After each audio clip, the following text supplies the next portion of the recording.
Hi, I'm Suzanne Streetman. I am chef and owner of Allegria Wine and Cocktail Lounge here in Clear Lake, Texas. And I am going to make for you today my award-winning jambalaya with sauce piquant. The first thing for the jambalaya is our trinity, onion, celery, bell pepper. So what I'm going to do is put our pot over here and get situated. We're going to leave our sauce piquant sitting back here to simmer and reduce. In our pot, we have a little bit of olive oil at the bottom, just barely to coat the bottom of the pan, and a couple of bay leaves. And it's really nice to put the bay leaves in early, simmer them a little bit in the oil, and it helps bring out the essence of the bay leaf. So in go the onions. Celery. Bell pepper. I'm going to wait a minute before I put the garlic in because I do not want the garlic to burn, and this oil is a little hot to get these vegetables simmering. Okay, now the trinity has sweated down just a little bit. We're going to add the garlic now that it's safe. It's not so hot. I've turned the fire down some. A couple of tablespoons of garlic, fresh chopped garlic. And give that a stir. And now in go the seasonings. A couple of tablespoons of Worcestershire sauce.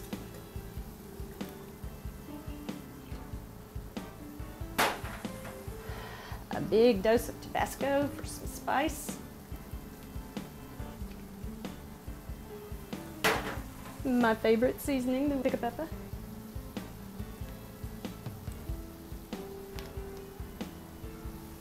And then a healthy dose of Creole Seasoning.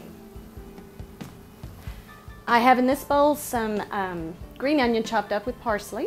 I'm going to put some of it in now, but I do want to save some of it later for a garnish at the end, so I will set that aside as well. Give these a stir to incorporate.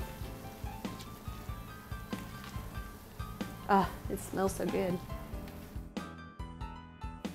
Okay, we have our vegetables sweated down now. The seasonings are all in, and we are ready to add the rice. And I add the rice separately. I add the rice before I add the liquid because I want to make sure that the rice gets evenly coated. So I'm putting in 4 cups of rice. Stir those in to distribute them evenly in the oil so that all the cups of rice are coated.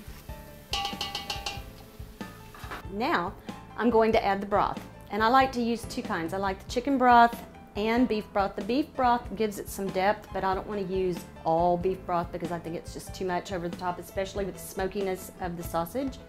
So in goes chicken broth first,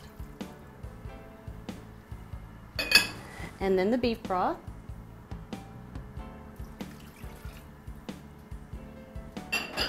And now I'm going to turn up the heat just a little bit because we need to bring this to a boil and then reduce to a simmer.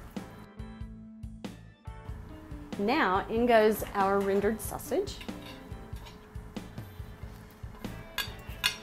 This is a really good smoked sausage with jalapenos in it, just to kick the spice up a little bit more. This is a deli chicken that I have picked and thrown away the bones and the fat and the gristle, the skin. I love using deli chicken because it's roasted on the bone. It has so much more flavor than just boiling a poor old chicken to death. I'm going to stir these in. Okay, so chicken and sausage are incorporated. This is coming to a boil, and we're ready to cover and let it simmer for about 20 minutes. Now the jambalaya is done and ready to serve. I like to serve it with the sauce piquant because, first of all, rice as a nature is kind of a sticky product, as you can see. And also the tomatoes add a brightness and a contrast to the smoky, savory part of the jambalaya. I would suggest pairing this with a nice spicy Zinfandel or a very rich oaky Merlot, which is what I have here. And I would also like to invite you all to come into Allegria Wine and Cocktail Lounge when you're in the Clear Lake area. We do a variety of fun things. We have a wine club every week. We have a steak night every week. We have wine pairing dinners. We have wine and hors d'oeuvre pairing events. We do cook-offs and cookouts, and we do murder mystery dinners, which are really fun. They're hilarious, actually. And you can find all of this at www.allegriawinebar.com, or you can go to our Facebook and like us on Facebook at Allegria Wine Bar on Facebook. Thank you so much, and cheers.